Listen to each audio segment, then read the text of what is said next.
Hello and welcome, I'm Bert the Stormtrooper, and today we're going to be taking a look at Transformers Machine Wars Sandstorm, and I love this toy. I found this guy recently in Orlando at Acme Comics and Toys. I was over there visiting some friends, and I just happened upon this store. I actually wasn't aware of it. I didn't know of it. And I went in and I checked them out, and it was an incredible, incredible place. Shout out to Chris, who happened to just recognize me by my voice. I was talking to my daughter, and he walked up and asked me if I was Bert, and which was kind of funny and cool. That's actually never really happened to me before, so that was really cool. And so he went over and showed me the Transformers section, and they had an incredible selection. Picked up a couple of G1 stuff, and this guy from Machine Wars from him, and incredible place. Chris, thank you, Chris, and all the staff really. Thank you all you guys for being so cool and warm and welcoming and friendly. And anytime I'm in Orlando, I'm going to go check them out. And if you're in Orlando, go check them out. Acme Comics and Toys, very, very cool place. So, Machine Wars Sandstorm, originally released in 1997. Now, this is a re-release or a repaint, if you will. It was originally released in 1992 as Rotostorm. And there's conflicting stories here.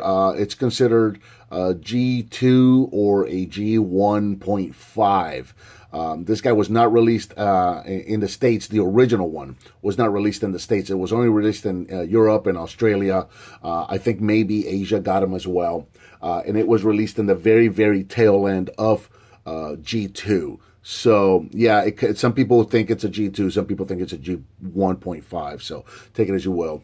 So, that was 1992 Rotostorm. And then, not too long ago, here in the States, it was released again in 2004 as Universe Whirl. So, it's gotten 3 releases so far. This one was the Machine Wars version, released here in the States as well. And it was kind of sparse or hard to find. This guy was mostly found in KB Toys. I'm not sure if it was if Machine Wars were exclusive to KB Toys, but you typically didn't find them anywhere else but KB Toys. So I'm not sure what the price was originally on this guy, but as you can see, helicopter, and somewhat reminiscent of a Cobra or an Apache or something like that. You can see definitely the inspiration came from there. Now, I bring up all the releases for this guy because this is the one and only version that doesn't have any firing gimmicks. The original one had shooting missiles right here from these turbines, also turned into guns. And it came with 6 missiles, so you can load up 2 missiles inside the guns. And then you could also load up the other 4 missiles here on these tabs on the landing skis. So that was unfortunately removed from this guy. Oddly enough, the later version that was released also here in the States in 2004 did re-implement the firing gimmick. However, it only came with 2 missiles. The missiles had been redesigned and they were much, much longer. So you could only fit the 2 missiles here and you couldn't do anything with the skiffs themselves. So there's that. Now here in helicopter mode, Sandstorm is approximately 8.5 inches long. He's about 3.5 inches tall, and as you can see, once again, sort of kind of Apache-ish or Cobra-ish looking, which is a very, very cool looking helicopter all the way around. There you go. And then you've got yourself spinning rotors there, and you do have a gimmick which would work really, it works really good, but it would work even better if you had actual missiles. So there's a button here on the back. You can press down on that button, and those come down. And you would have some buttons here that you could press. You can see now all we have left is holes. But you would have some little spring-loaded buttons there. You can press on those, and missiles would shoot out of the front, and then you can take missiles off the skiffs and reload those. So there you go.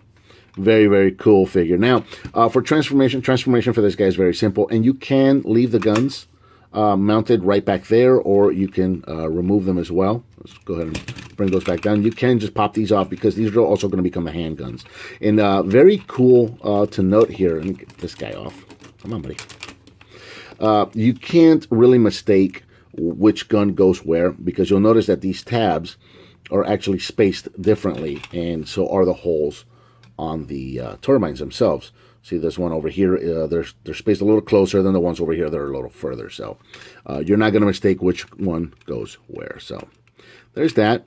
I am going to attempt transforming him with the guns on. Let's see. Or am I? Yeah, you can leave them on, but you know what? Let's just take them off for the sake of the video, just so I don't make any mistakes. So let's go ahead and take those off. Leave them off to the side. Again, you can leave them on, but anyway. So the blades, the rotors, we're gonna go ahead and collapse those together. That reminds me of the helicopter that Miles Mayhem used to pilot in Mask. The blades used to do that. Was kind of the first step. Take the whole back end of the helicopter. We're gonna split the tail. And we're going to bring this all the way forward. There are tabs and ports and slots and pegs on each side. So this guy's just going to come all the way forward and tab in right there. Come to the bottom of the helicopter. The landing skis are going to rotate down and lock into place. And then we're going to take the legs and just bring these all the way out. Straighten these out and bring out the feet. Let's get readjusted because we are going to get tall. This guy has a really, really good height on him. Alrighty, so once we're here, we can go ahead and bring the arms down. Take the tail end of the helicopter and just go ahead and bring those down. They are individual. They kind of came down together, but they are independent of each other. So there's that. And then finally, we are going to take the cockpit and we're going to rotate that all the way down. And there is Sandstorm in robot mode. He looks awesome. Here in robot mode, Sandstorm is approximately 7 inches tall. And so, like I mentioned, you can take the guns here and give them to him. They're on pegs. You can give them both if you want. Or you can give him one. Or you can just leave them mounted on the back. Either way. I usually just kind of... What I've been doing is I either leave them both on the back or I only... give him one. So we're gonna do that, and I think this is the gun for this side. So, and you can leave those mounted back there, as you can see, and they have absolutely no effect on the figure. So there you go. Now, as far as articulation goes, not much articulation, very G1-ish, if you will. So there's nothing at the head. The head doesn't rotate. The arms only go out due to transformation, and they can bend at the elbow. And now the legs, this is odd. You've got rotation here at the hip, so you can rotate forward and backwards at the hip. And you've also got a bend at the knees, and I just popped off his landing skiff, which is not a big deal. These are just on pegs. You can just pop them right back on. Do it the right way. There you go. So, yeah, you can rotate the knees forwards and backwards. So you can kind of give them a sitting position. If we were to pilot a bigger ship, I guess. I don't know. So there's that. Now, the legs are pegged in together, very G1 fashion, so you can't do much with that. So his only real articulation for robot mode is going to be his elbows, and that's about it. Let's bring him in closer. I want to show you the face on this guy. There you go.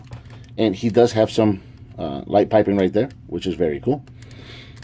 Very, very cool face. I really like... Let's get that focused in. There you go. Look at the face on this guy. I really, really love the face on him. And you'll also notice that there is an Autobot logo molded into the cockpit right there, which or into the canopy, which is very, very cool.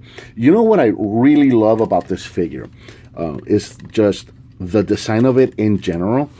This guy could very easily hide amongst your some of your Energon, but mostly your Cybertron figures. You could put this guy on a Cybertron shelf, and you would not know that he doesn't belong there. You know, you could give him a couple more points of articulation, and he would officially be a Cybertron figure. Think about it. If he had a rotation at the head, replace this shoulder piece with a piece that could rotate, so his arms could move forward and backwards, so then he'd have a rotation and in and out and a rotation at the elbow. And then if you separated the legs, give him a universal joint here at the hip, and then cut him off at the thigh and give him a rotation at the thigh. That's all you need right there, and he would be officially a Cybertron figure. You know, and that's what I love about this guy, is that for the time that he was designed and released, he was way ahead of his time. Really was. So very, very, very cool figure. So I think that about covers Transformers Machine Wars Sandstorm. What did you think of this figure, and what would you like to see me review next? Let me know by leaving me a comment. Give me some thumbs up. Subscribe and share with your friends if you like what you see, and I'll talk to you next time.